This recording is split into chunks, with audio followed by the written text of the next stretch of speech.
fine. Metal. Heavy metal. We got ourselves a podcast, Duey. It's perfect. Perfect. I want to lift something, though, when I hear that. Like, spot me, dude. You work out to Disturbed and Godsmack and stuff, right? My playlist would go Godsmack, Disturbed, Eminem, Dua Lipa. I'm serious. It's pretty eclectic. The only thing I don't have on my lifting workout is country. Oh, yeah. It's not as not aggressive enough. No, but it's perfect for like CrossFit. Oh yeah. When you don't want your heart rate up. Right. When I do CrossFit, I don't need any help getting my heart rate up. Slow and steady. Oh, it's like I can watch my heart rate go up 10, up 20, and just through the roof, just thinking about what's going to happen. Although when I do hear achy breaky heart, I get pissed. Yeah. So, there is that. Yeah. All right, guys, we're here for our first episode of Fit and Furious. So I'm Josh. That's Duey. And obviously we're professional broadcasters here to change your life with the quality of our production. And that'll be evident. Exactly. So let's start by talking a little bit about why we're here, why we even care about nutrition. And by the way, this is a nutrition and fitness, diet, food, working out podcast. So let's talk about what got us started even caring about nutrition. We're both, I'm 49, you're what, 47? 47. So for me, it started when I was about 40. My family was entirely skinny my entire life, right? And we'll just dive right into my journey here and what got me going and even caring about fitness. My family, very skinny, super lean. I ate literally anything I wanted my entire life. When I traveled in a band and we'd stop at truck stops and I would eat Deli Express chicken and Swiss, Yoo-Hoo, Twizzlers, chips. That was what I ate, right? And I was still 145 pounds, 29 waist, jeans. Never gained any weight until I was about 38, and I was like, these 32s are getting a little tight. 32. Yeah, I've been in like sixth grade. Right. Well, I'm a little gent. I'm about 5'8", so just for reference. And I mean, my dad was 118 when he joined basic training when he was 18. Wow. Yeah, he was very, very skinny. So my whole family was like that. But I started to pack on the LBs, right? So I started gaining weight. 32s were tight, had to get 34s. And I'm like, all right, enough of this crap. And I was like, what do I do? So then I bought a treadmill, put it in my basement. I was like, I don't want to change my diet. I don't want to have to not eat the things I love. I'm going to outrun this diet. I'm going to outrun this fat. Oh, yeah, that old thing. Because and this is about 2011. So this is 9 years ago. So 40-ish. Bought a treadmill, did it religiously like every night for like an hour and suffered. I hated it. I hate doing cardio. Sure. And did not drop a pound.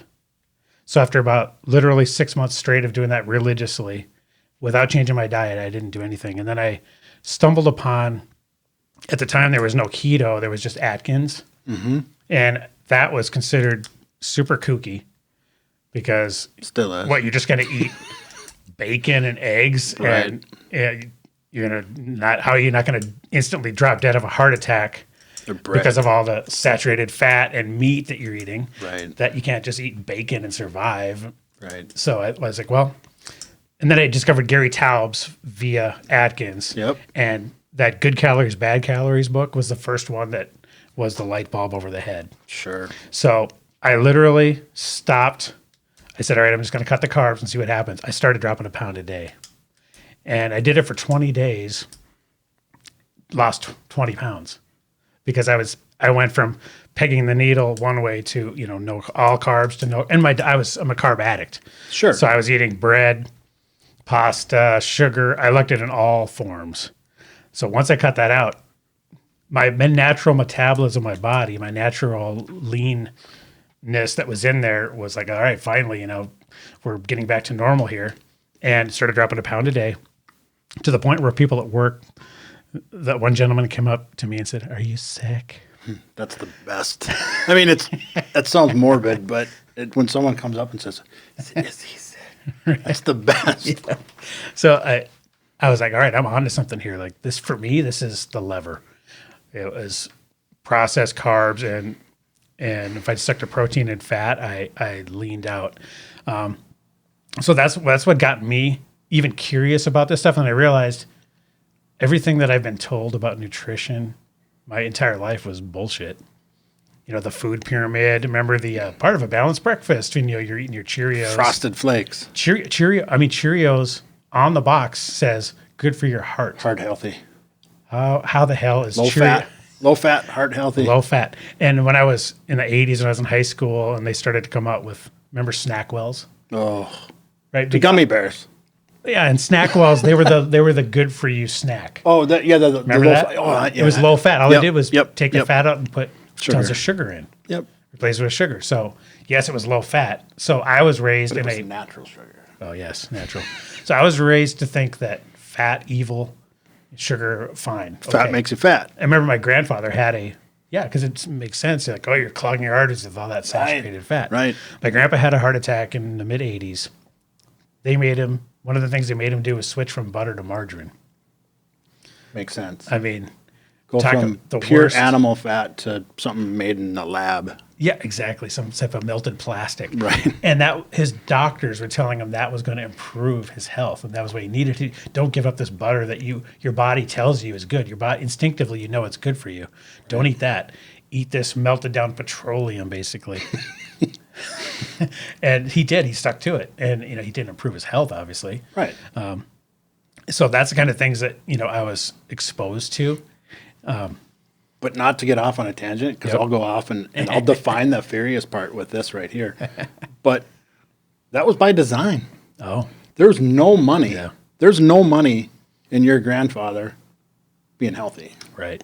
Yes. There's no money in that. And there's no money in them being dead either. Right. So they got to keep you in that medium and just keep you hanging on Yep. long enough to milk your family's inheritance.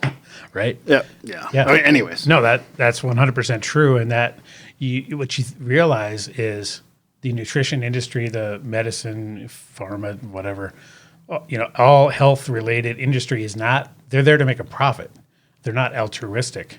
So once you realize that that's their motivation, you realize you're in control of your own destiny, and you have to look out for yourself and realize what works for you, what makes you healthy, and what is actually healthy, and take control of yourself. So for me, carbs are my lever. The processed anything is my lever.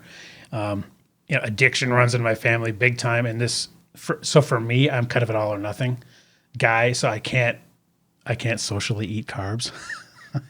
I'm as an alcoholic can't have a few beers at the Super Bowl because then it's just off the cliff, right? Right. So for me, that's how I am. So, Same. oh yeah, it's bad. So Yep. in order to be disciplined, for me, discipline is cutting it out. I have to go hardcore. People don't understand when I tell them. They look at me like I'm speaking an alien language. When I tell them it's my vice, my weakness is Oreo cookies. Mm-hmm. If there was ever an eating contest with Oreos, I win. Do you have any here? Just don't even show up. Are you a single or double stuff? Single. Okay. I'm a double Single stuff and man. whole milk. Oh, dude. But here's the deal. This is where people think I'm crazy. It is far easier for me to have 0 Oreos than 1. Oh, yes. It's so much easier to abstain Yep. than have 1. Because 1 is 100. One is a gateway. Right? Yeah. Oh, dude. I'm 100% there. So That's why that whole, sorry. Just finish my story real quick. So that's kind of what I realized. And ever since 2011, it's sort of been a roller coaster, and for me, what I found is, like you said, that's my vice. I don't drink. I don't smoke. I don't have any other vices like that of substance related. So when like this year, for example, and this is kind of why I reached out to Duey. I don't know Duey. We met because I saw him posting. I just intuitively knew. I don't post on social media. I intuitively knew he would be a good partner for this endeavor because of his post. I knew like this, he'd be a really good person to discuss these things with. And so it's been I'm doing this partially for accountability for myself, and we're going to get to that later. So it's been kind of a roller coaster. I don't have any vices, but carbs definitely are that. So I'm here for accountability purposes, and hopefully people can learn from our discussions and from us just demonstrating what we're going to demonstrate and talk about. And I also feel like there needs to be more voices out there contradicting and countering the giant, food nutrition BS that's been out there for my entire life and your entire life. All these messages that we've heard, somebody needs to counteract that, and we're just basically throwing our hat in the ring as another voice, for hopefully what we think is right and what actually will work for health and to look the way you want to look, be healthy, and we're going to get into working out and things like that. So that's kind of my story. Now, Dewey, I don't really know your story. I've seen a couple before pictures of you where you're pretty chunky. Pretty chunky. Jesus. Tell me about how you were growing up and how you got into fitness at all. I grew up similar, not quite miniature, but leaner. Right. I was 175 on my driver's license at 16. And how tall are you? 6'1". Okay. So Pretty 6'1", lean. 6'2", right. So I wasn't ever really large, but I played a lot of sports. Right. Football, baseball, hockey when I was younger, but and then baseball summer, and then we ran nonstop all summer long. Right. But we didn't have the processed stuff. But we ate. We ate like farm kids. So and home cooking, 3 squares. roast beef, potatoes. Right. Yeah. Bread. Lots of pork. We had lots of pork growing up. But I ate I always say I ate like an offensive lineman. And I did. And the problem is once you get fast forward to 34, you're not a football player. You're not burning those calories anymore. Right. Yeah. And it matters. Yeah, yeah. And plus you start to lose that muscle mass. Yep. But anyways, to make my story a little more to the point, I was mid-30s. I was 260 pounds. Blood pressure was through the roof. 260. So you were like 90 over what you were in high school. Yeah. Wow. Yeah. But I lifted a lot. So there was some muscle in there. Yeah, right. But you said you were like a strongman body. Right. Oh, right. Not just a fat ass. You were kind of one of those strongmen. They're strong, but they got a gut. Google Eddie Hall. That's Eddie how Hall. I felt. Yep. Yep. But part of the problem was I was still mildly active, but my diet was put it in front of me and it'll disappear. Period. So you had problems controlling the quantity. I didn't have problems. I just didn't. I didn't care. Right. I didn't. And that's a great point because I didn't know I had problems with portion control or stopping until I tried to stop. Right. And then I'm like, oh shit, I got a problem. Well, in America too, we're trained that more is better, right? I mean, if you look at like Denny's and Perkins and stuff, the portions they're serving are massive. Right? Yeah, it's all about it's such a scam. how big can it be. So, anyways, long story short, not to get too personal, but all of my biomarkers, my lab work was disgusting. It was completely hideous, absolute train wreck. So, my doctor in my mid 30s, push it in my second half, the downhill slide of my 30s, the back nine, I guess you'd say, of my 30s, the doctor said in so many words, you're not going to see 50. Oh, damn. Yeah. Wow. To hear that when you're in, like I said, the back nine of your 30s is like, shit. I got a, at the time, 6-year-old at home, and I wanted to someday walk her down the aisle. Yeah. So it was time to turn things around. So I did the same thing. I'd said, I'm going to figure this stuff out on my own. And I went down the rabbit hole, read the books, Gary Taubes, followed all the people, Atkins. And it was the low-carb lifestyle that, and I didn't know why at the time. Right. I just said, you know what? I'm going to try it. I'm going to cut out carbs. I'm going to cut out processed foods. I'm going to cut out. Remember when the simplicity of the diet was just don't eat anything that's white. Right. Sugar, flour, whatever. Yep. Came out of a box. Right. Yeah. Yeah. And if it stayed to the outside of the grocery store. Right. But in doing that, I learned that quickly that I had a carb addiction. Right. 100%. How bad was it? Tell me when you said you were going to cut carbs and you went from eating Oreos and stuff to deciding I'm not eating any more of those. How bad were the cravings? Do you think you have a window into like what a smoker feels or? Oh, 100%. Well, I used Right. to chew, and I always say I chewed since I was 18 playing baseball. And about 8 years ago now, I chucked my tin out the window and I had never took another dip. Right. Was that Excuse me. hard? Carbs are way harder. Way harder. They still are. Yeah. You know, we just had the holidays and I ate and cookies and I'm like, I'm going to give myself Christmas and New Year's and I'm going to eat what I want and eat the stuff I enjoy, that comfort food, and celebrate with my family. And then after the New Year's, I'm going to get back at it. Yep. And there were nights where I would be doubled up, just cramping and sick. Just because you overdid it so Yeah. hard. And just because of the crap. Yeah. It's just poison. Yeah. Well, and that leads me to digestively believe, too. Oh, right. That's what I'm saying. Horrible digestion. Yeah. I was just sick. Yep. And people always say, and don't get me wrong, and I work with a lot of people who are able to moderate. And everything in moderation is okay if it's for you. If it works. But for me, it's bullshit. Yeah. It does not work. Right. Get your moderation shit out of my face. It doesn't work for me. Right. Because I just said a little bit ago, I can have way easier to have 0 Oreos than 1. Exactly. So abstain is fine for me. So what I do, and I guess maybe it's a form of moderation, but I abstain, and then I give myself certain days throughout the year.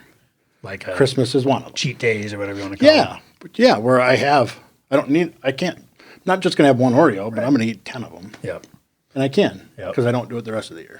Because you're hardcore the rest of the time. Yeah, right. Yeah. And that's, I guess, where it's one difference from being an alcoholic. As an alcoholic, if you said, I'm going to give one, okay, I'm just going to drink for 1 weekend, you'd probably never stop. Right. So that does take some, Yep. discipline to pull back out of that.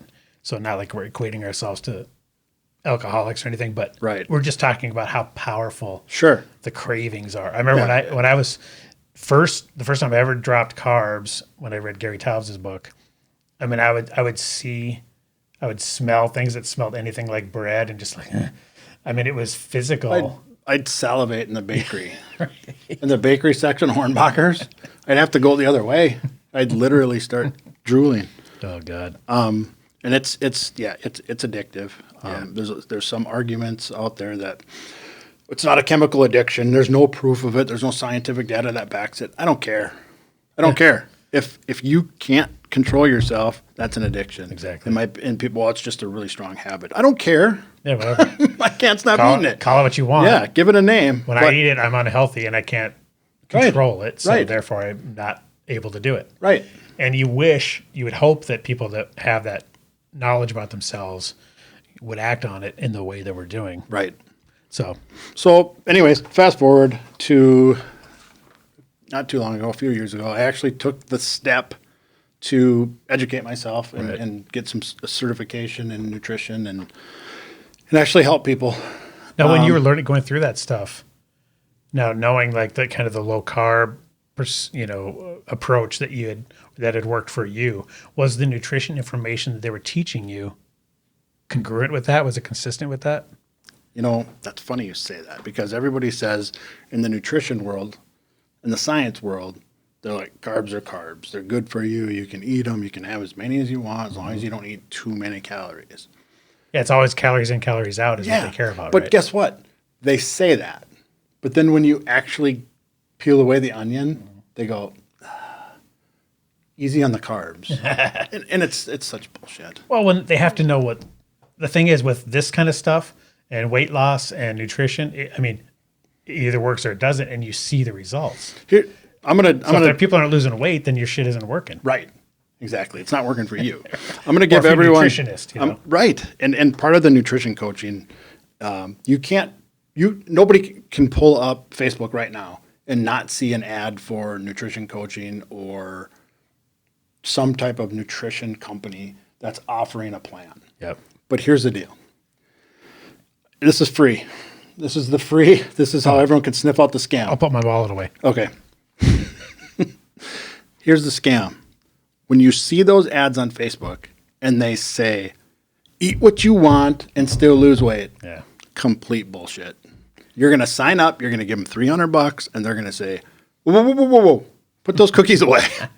And just know that it's not true. They're just preying on your desire to want it easily. Do you want the They're silver preying on bullet? your desire to go, what? The silver That's bullet. a magic pill. Yeah. I can eat cookies and pizza and pasta and drink a 12-pack of beer every other night and the other lose thing, weight. That's why all these, diet companies, they sell these powders, like weight cut, Right. supplements things. Because what they want you to do is buy one of those vials or vats of powder every 60 days and never stop. Right. That's the whole goal. And then when it doesn't work, they say, oh, but you forgot the branched chain amino acids to go along with that, which are bullshit too. That's just eat meat and you don't need branched chain amino acids, but that's another show. Exactly. We're going to discuss all this kind of stuff and, get in the weeds, but not too deep in the weeds because there's plenty of guys out there that are doctors, scientists and that's one of the other reasons we started this show was we wanted to kind of dumb it down. Like Dr. Paul Saladino, great example. I listen to him all the time, super freaking smart. I consider myself an intelligent individual. And for about 40% of his episodes, I'm like, what the hell's he saying? Yeah. Like, just lay it on me. Pause, Google. Right. Like, that guy is freaking Thomas Einstein smart. Speaking of that, another one is if people are interested in looking up some of those people, another one, and I don't know if you're going to put it in the show notes or whatever, Sure, but Dr. Peter Attia. Oh, yeah. Wicked smart. He gets into a lot of the fitness side of things too, not just the nutrition. And there's some Zone 2 protocol stuff that I'm learning about right now, and we'll share it down the road. But it's going to blow up. It'll blow your mind. Right. And, like Saladino in particular, he's so freaking smart. I don't think he understands that your average Joe is like going, dude, just tell me what to eat and what not to eat. I think he does, but it gives him street cred. Because, look what we're talking about. He's so smart. Yeah. Right. So he does know that we're listening. And you should definitely listen to him. Yeah, absolutely. Because he's awesome. And, and keep an open mind. Yeah, definitely. So we're going to, talk about all that kind of stuff, cover all sorts of different things. And one thing I have to, and you and I probably differ a little bit here. Mm-hmm. This is where our mindsets probably go a little different directions. We'll arm wrestle for it. Yep, that's fine. I like my chances. And we're both left-handed. I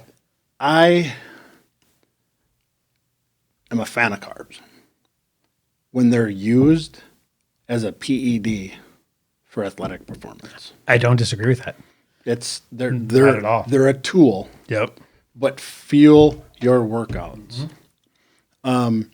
Once this is another show, we can go down this road, and now we're just riffing and going off the top of our head. But once you become completely fat adapted, for those that don't know what that means, your body uses fat for energy, not carbs for energy. Prefers fat for energy. Yep. So when you're fat adapted, your body prefers energy versus carbs. When you become metabolically flexible, your body can use both. Oh, okay. Yep. And then when you can use both, you can grab onto those carbohydrates, that glucose that you have available, and it literally is a PED. Right. And because it's quickly accessible. And that's for instance, if you're working out super hard or you're running like a crazy ass marathon or something. Or opposite, actually. Oh. It's the glucose is available during the metabolic pathways of aerobic. Fat is available. When it's anaerobic, glucose is available. And one thing we'll have to make clear is when we're talking about this stuff, we would tell people if you're an average Joe who works in a cubicle, then don't use what he just said as an excuse to mow down a bunch of carbs. Amen. Right? Amen. The guy that's going to just go nice and easy on the recumbent for 20 minutes, stop eating carbs. Exactly. So, and I would say that's probably disclaimer. 95% of your average person is not going to perform it athletically at the level where they would require carbs to perform better, right? Correct. Because if you're just chasing your kids around, and, biking a little bit or whatever, just don't eat carbs. If your goal is to be lean, Right, and lose right. weight and look better, Be and healthy. feel better, be healthy. Yep. Just live longer. It's all about longevity. Yep. So that's a disclaimer on that. They have their place. Absolutely. And a lot of people are like, the mantra now is carbs don't make you fat, calories make you fat. True. But guess what? What? Carbs don't make you fat, but they make you hungry. Oh, And being hungry makes you fat. satiety. Right. Yep. Yeah, it's a whole. So that's where then we start getting down the road of the hunger hormones of ghrelin and leptin, but we're going to keep it regular Joe, and Yep. Exactly. we'll leave that to the Peter Attias and the Paul Saladino. Exactly. My goal is when people watch or listen, I want them to go, oh, okay, so just eat this and don't eat that. That's really how simple we want to keep it. And we'll provide reasons why, enough so that it's believable and you have, some of the data, but we're not scientists, we're not doctors. We're just people who have experienced it, and we're not dogmatic either. No, absolutely not. We'll follow the evidence. I mean, I know plenty of, we're friends with some vegans, right? And I think, veganism Love you, Jack. I think veganism is incorrect and definitely not optimal. But there's people that are doing okay. And my argument would be they could be doing way better. And we're going to, probably make fun of some of them. Yep. And that's 20 episodes worth of material right there. Right. It's just talking about vegans versus meat eaters. And to piggyback that, I also will go. Pig. And you might not agree with this. In fact, you definitely won't. But I feel the same way about veganism as I do about carnivore. And when I say that is any diet where you have to supplement micro or macronutrients to have a higher quality of life isn't natural. Right. And with veganism and carnivore, you have to supplement some things. Far less on the carnivore, but you do have to supplement some stuff. Where people will say people are too dogmatic is the point. Exactly. Yeah. Right, exactly. But one thing I try to really drive home with people on the low carb piece is carbohydrates is a macronutrient. You got protein, fat, and carbs. Carb is the only one of those three that's not essential to human life. Right. So, and people are like, bullshit. You need glucose to run your brain. You do. But guess what? Through a process of gluconeogenesis, your body makes its own glucose from protein. Yep. It'll make it. It's like the best analogy I've ever heard was a maple tree doesn't drink maple syrup to make maple syrup. Right. Exactly. Right. That's a great point. So yeah, macronutrients, those three: protein, fat, and carbs. One of those three you don't need. So if you're addicted to it and it's going to make you eat a crap ton more food and get fat, why would you even bother? That's kind of my approach. And so that's kind of what we're going to talk about.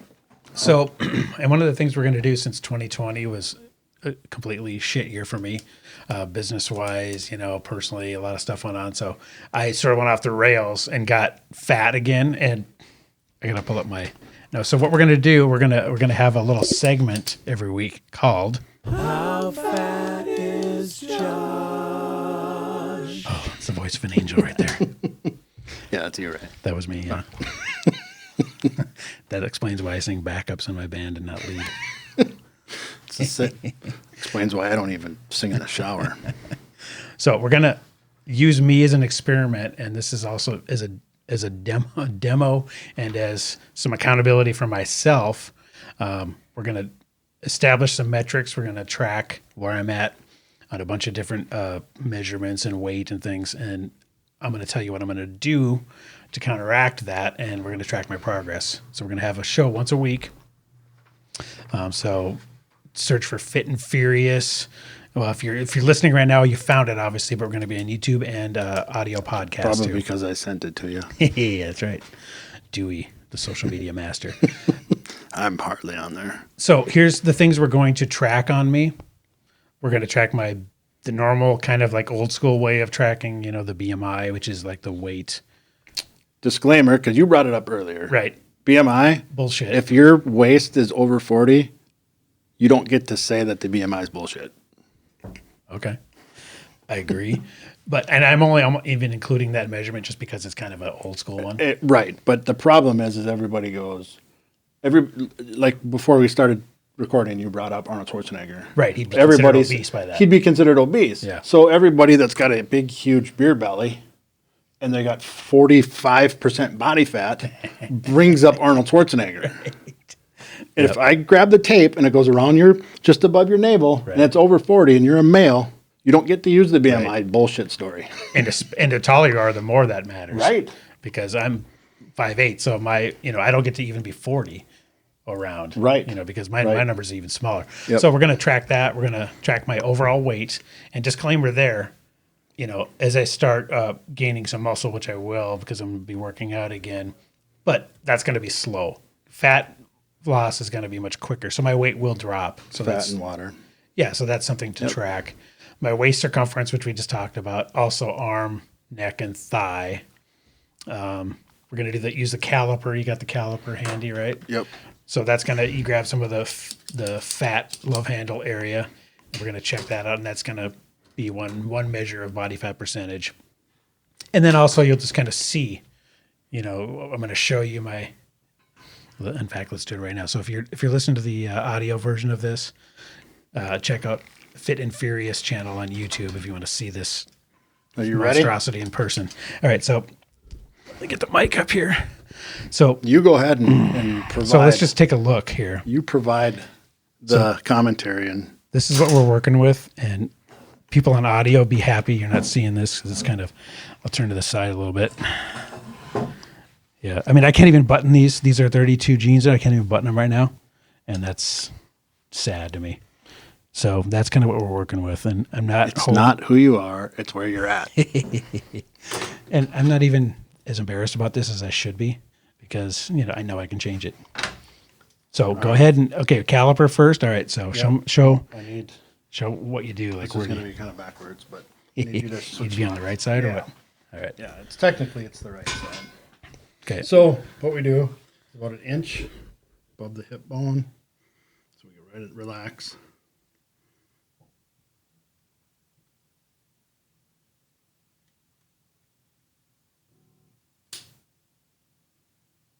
Ow. Okay. Pinchy motherfucker. Sorry.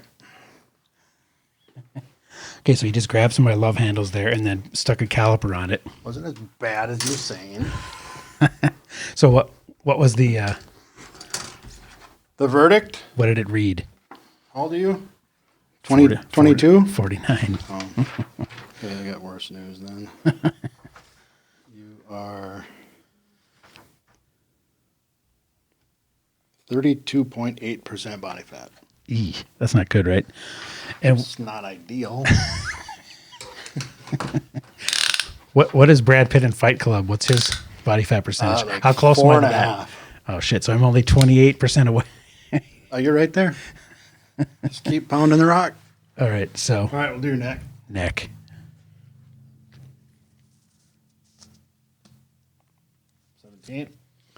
17 on the neck. Now, did people's necks get fatter or? Fatter. Okay, all right. Unless you plan on doing a shit ton of. I'm not going to do too much head banging. As long as you don't plan on doing. Okay, we doing waist now? Yep. All right. Make sure that's right above your belly button. Yep. Yeah, it's at the very top, tippy top. I got to let it hang out a little. There, 41 and a half. Oh, Jesus Christ, really? Yep. Holy shit. 41. He just said 41 and a half. He wasn't on the mic there. What did we just say was the cutoff, drop dead, don't be over? 40. 40. Oh, Jesus. Okay. Arm relaxed by my side.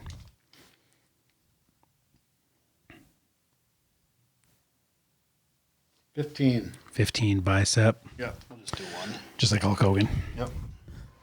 What's the other one? What's the next one? Thigh. All right. Yep. Okay, relaxed thigh. 22. 22. All right. So we got all my measurements, my established 41. Jesus. 41 waist. That's just a tool. It's just a measurement. It's just data. You're a freaking tool for telling me that's 41. People. Why are you so mean? Yeah, I know it's my fault. Don't hate the scale. Okay, so. But again, it's just a tool. Right. The scale is a tool. The caliper is a tool. The tape measure is a tool. just to tell you where my you're God. at right now. That's brutal. People need to stop obsessing. Okay, one more thing I gotta Just do the work. I gotta track. I gotta tell you what my weight was, so we have an establishing weight. 194.6 this morning. 94. I'd love to be 194. Right, but I'm only 5'7" and 3/4. So I'm 6'1". exactly, and I'm kind of a small guy. So okay, so that's my measurements, and I'll put those in a spreadsheet. So next week when we track my progress, we'll see if I made any progress on any of those numbers. When. Yes, exactly. You're a regular, Tony Robbins over there, keeping me positive mindset. I was calling you on bullshit. So let me talk a little bit about what my plan is right now. I don't even know that. My plan has been up till now today, eat everything in front of me, drown my emotions in carbs and mass quantities of anything I see.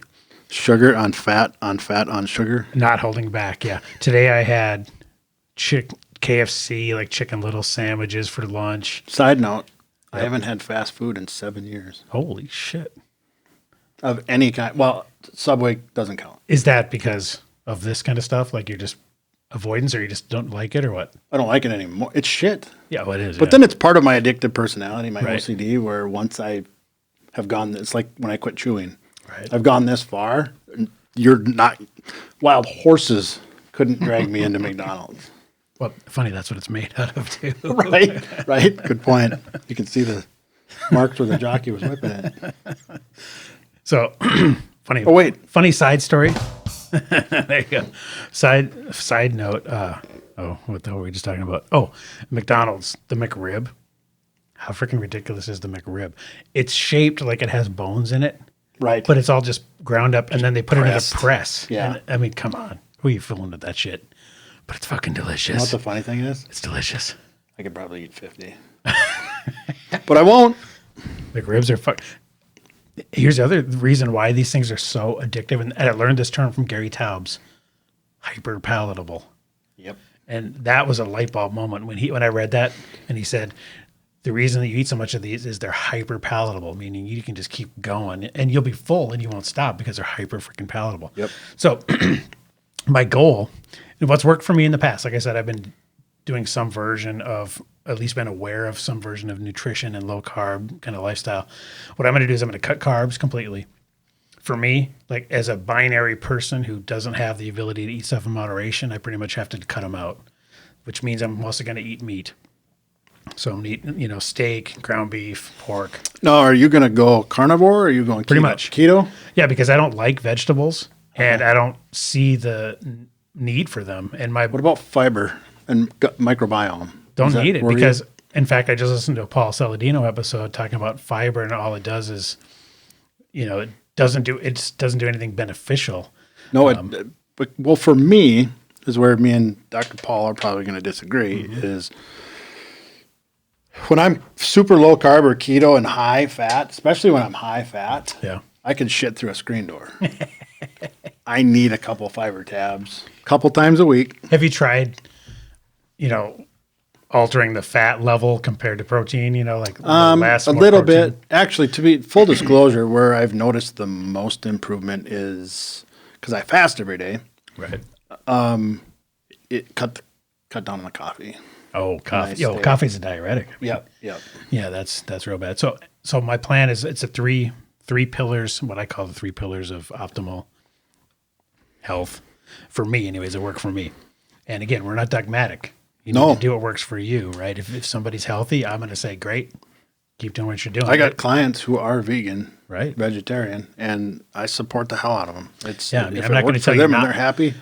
We're both kind of like libertarian minded, not to get political, but if you're doing something that works for you, I'm never going to be the one saying, don't do that. Right. We may give you shit. And as you see in a minute, we're going to make fun of somebody and He deserves it though. and we can take it too. Like, Absolutely. if somebody in the comments, the best roast comment in the YouTube comments wants to, slam my fat gut, or if you want to see like, I look like Keith Urban with Down syndrome or something, whatever you want to roast me on, go ahead. We can take it. I mean, we're putting ourselves out here. I just showed my gut on YouTube, so I think we can handle it. Absolutely. So anyways, my 3 pillars of optimal health, as I call it, are cutting carbs. So I'm basically going to just eat meat because for me, it's just simpler and I don't have I thrive on that. And the satiety is the satiety. amount of leptin that your body will generate to curb your appetite. Leptin's what tells your brain you're not hungry. Right. It's off the charts. Gives you that hunger I'm signal. doing a keto group right now, and I go around the horn. We do Zoom meetings once a week. Right. And within that group, I go around the horn and I say, how's everybody feel? And everybody says, I just don't feel like eating. Right. It's because you're not hungry. Exactly. Yeah, and for me, when I eat protein and fat, I get filled up and I don't have the desire to keep going. Whereas when I'm on carbs, Right. I'm a freaking Hoover. Again, they don't make you fat. They make you hungry. Exactly. So number 1, cut carbs. That's going to be mostly carnivore for me. Number 2, some version of fasting. Okay. So what typically works for me, and this proves to me at least how little calories your body actually requires, especially if you're not a high performance athlete. I work in a cubicle every day. Right. So I'm not running marathons. I drive to work. I chase my kids around. That's pretty much it. I work out 3 hours a day. Yeah, you're working out. So I don't hardly eat any carbs. Yeah. I But eat them I'm when I saying need them. fasting wise. So Oh, fat. Yeah, every so day. I don't need Yep. a ton of calories. So for me, what works for me is OMAD, 1 meal a day. Yep. So I'm basically going, I eat supper typically. So I won't eat till the next supper. So that's 22 hours Every day. where your body is choosing to burn the fat that it already has on it instead of the carbs you're feeding it. If I was eating Cheerios all day, your body would go, okay, I'm going to use that for energy. And if you have excess body fat, which Duey just told me I do, I didn't know before. I didn't. The He tape was did. mean. Tape did. It's just data. So my body will use that as fuel. And that's why you're not hungry, Yep. because it's getting what it needs. So some version of fasting for me is OMAD. I'm 1 meal a 16. day. I'm 18.6. So I 18.6. stop eating at 6 o'clock. And Tonight at about 6 o'clock, and then I'll eat at noon tomorrow. And we'll do a few episodes in this coming up, I'm sure. The Fear the Obesity Code by Jason Fung, great book, explains why fasting is so powerful. Because we weren't designed to be on an automatic drip like a rat. Exactly. I mean, ancestrally, we used to hunt and find something, kill it, and then eat, and then we didn't eat again until we found another animal to kill. Right. That's how that's how we evolved and our brains grew. Okay, so that's pillar 2 is some type of fasting. Pillar 3 is going to do some workouts. And what I do is, since I have zero time, is I work out at home. So, and this is, the no excuse plan. You don't need to necessarily have a gym membership. If that works for you, some people love, like I know you love to go somewhere and do it. Mm-hmm. For me, I just drop and do as many push-ups to failure every morning. When I was working out, I haven't been doing it about a year, but I would do push-ups to failure, and then I have some dumbbells, and I would do a dumbbell workout like every other day. I'm not trying to push-ups to failure is great. Yeah. To maintain. Yeah. But you're not going to get super strong. Yeah, and I'm not Yep. not trying to get beefy here. I'm just trying to basically, like I said, maintain. Yep. If I wanted to grow muscle, that's a whole nother Absolutely. deal, right? That would require more time. So that's for me the 3 things I'm going to do: cut carbs, intermittent fasting in the form of OMAD, 1 meal a day, and then do body weight workout stuff at home. So those are my techniques I'm going to do. So we're going to see how that works out. Now you'll notice no cardio.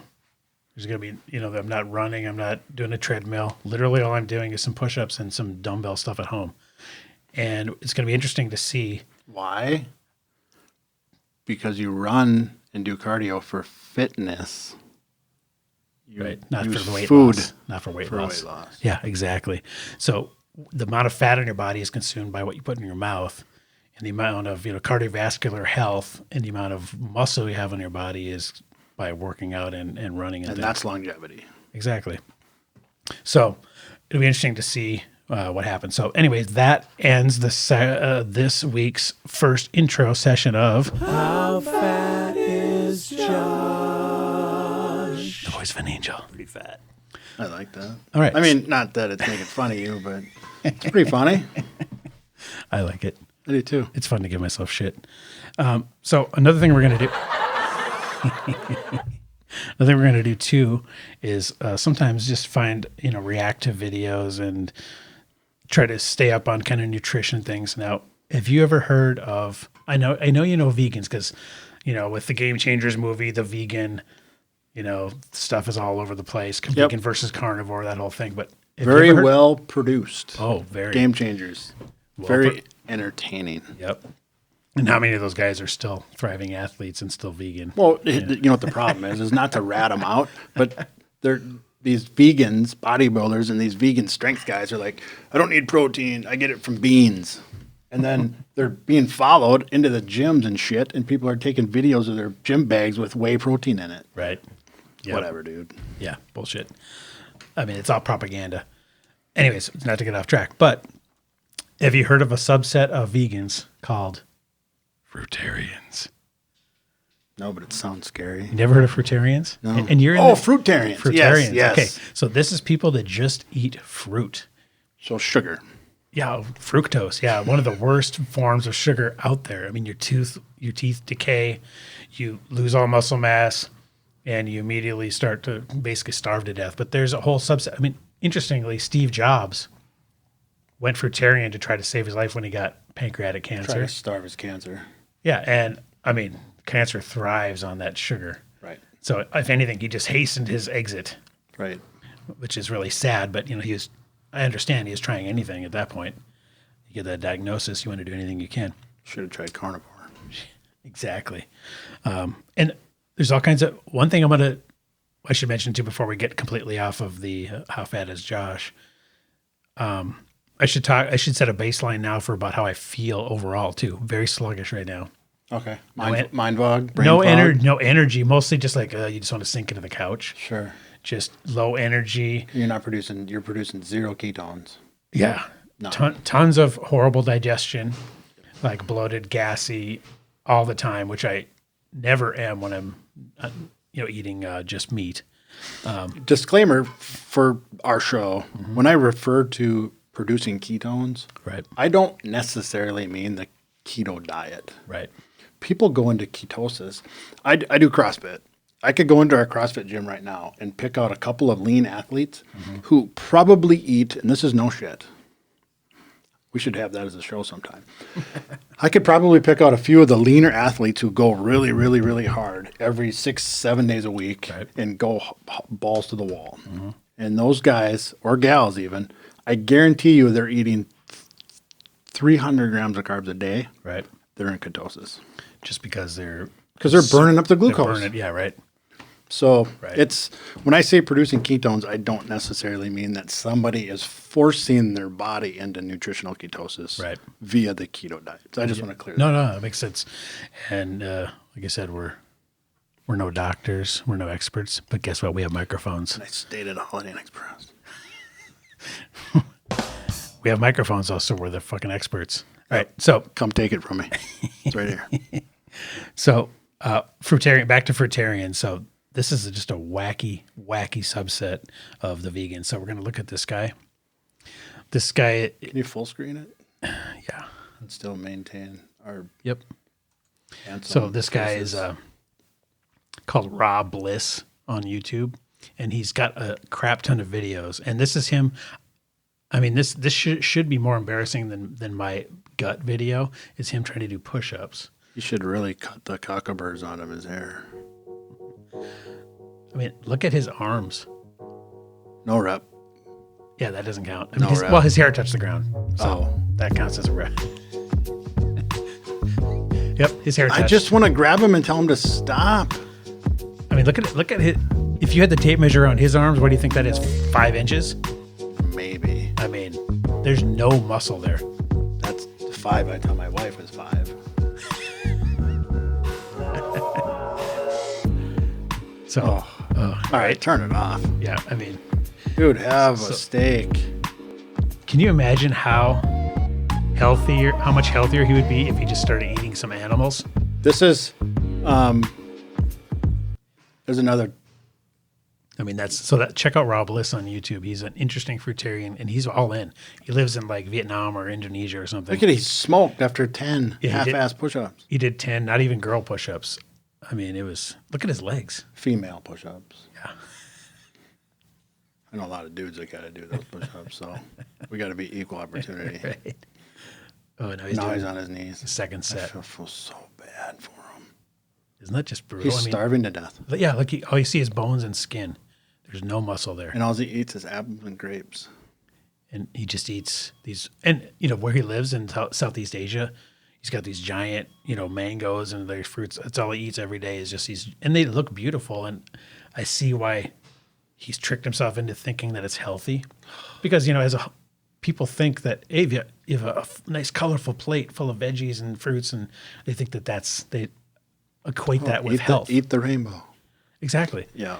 So, disclaimer, I'm pro vegetable. Don't get me wrong, but protein synthesis matters, and this is evidence. Exactly. This guy's not, he's not generating any muscle. He's wasting away. He's starving. I mean, his doctor would tell him, you're not going to make it till next year at this rate. For sure. If he had a doctor, I mean, he's got... Look at his back. Oh, God, yeah. All you see was his freaking bones. Brutal, He's starving to death. Brutal. All right, turn it So, off. yeah, that was... So, and, we'll... What we like to try to do is to highlight inconsistencies, hypocrisy, misinformation, that kind of stuff that we see. And how can you sit there and have a channel that's dedicated to a certain lifestyle and your evidence is you're starving to death, wasting away, looks like he should be an Auschwitz victim guy. Did you say what he weighed? He didn't say what he weighed. Oh. But, I mean, he looks like he weighs about 106. Right? Oh, if that. I mean, ugh, brutal. So that guy's out there on YouTube claiming that this is a healthy lifestyle. So we're here to say, no, that is not healthy. And we're going to... And neither is there's a new show now. We could probably make this an entire show, but and now it's my 1,000-pound life. Oh, Jesus. Or no, 1,000-pound sister. Like on TLC? Yeah. My 600-pound life was the show before. Yeah, and now it's my 1,000-pound sister. Oh, Jesus. And my wife started watching it last night, and I almost started crying. Yeah. I can't watch this. I know. I can't. Brutal. I can't even watch it. It's amazing watching those shows, the enabling that goes on, because they can't even leave their bed. No. So how the hell are they? Them. Someone's bringing them that shit every day.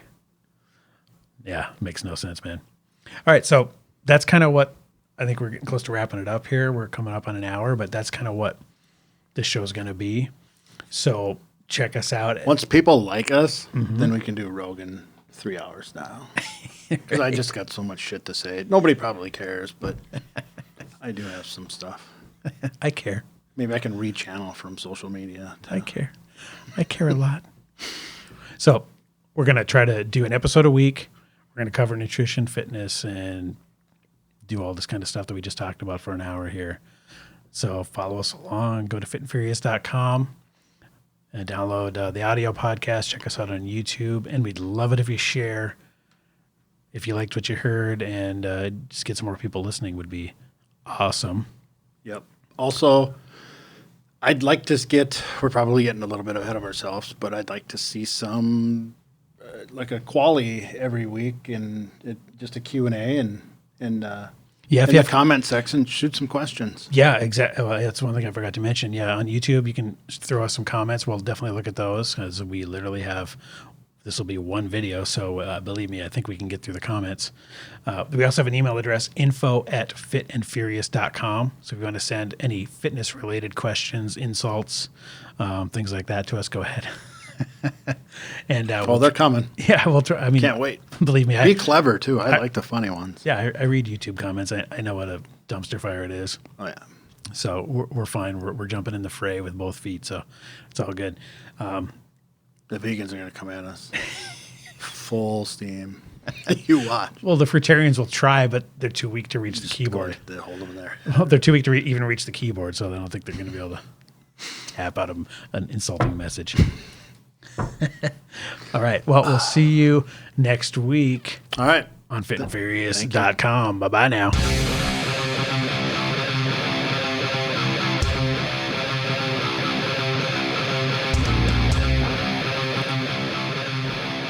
See, now it's a dramatic fade. a dramatic fade.